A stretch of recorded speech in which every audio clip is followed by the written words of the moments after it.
moment pari kuonekwa kuti the ruling party ZANU-PF zvinhu hazvina kumira zvakanaka, especially camp inoonekwa kunzi iri kusapota VP Constantino Chiwenga.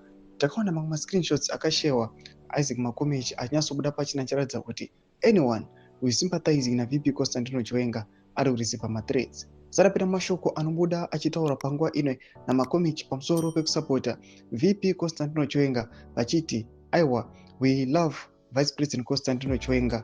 Don't subscribe or like on the bell icon. Tipinda panguva ino patiri kusangana pano paZim News Live.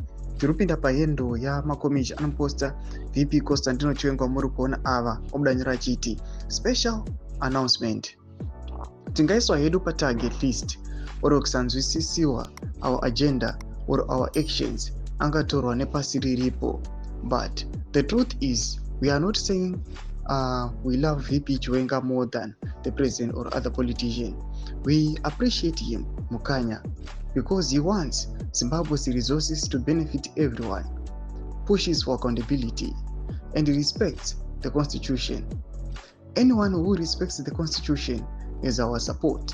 Thank you. Panguva ino naMakomechi topinda some few comments vanganopinda vanyora vachiti meanwhile we continue to flog and unbothered and unwilling to participate host. Mapinda vachiti so you appreciate the killing of people in 2008 and 2089.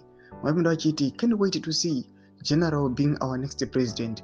Ndo mashoko anobuda togone mumwe.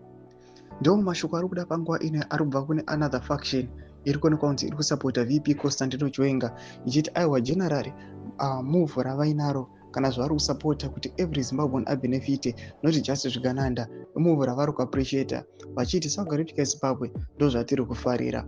Kana kome section medu mutidze mafunguro enyu muri kudii pamusoro pe this development. Musana subscribe or like paunche on the bell icon.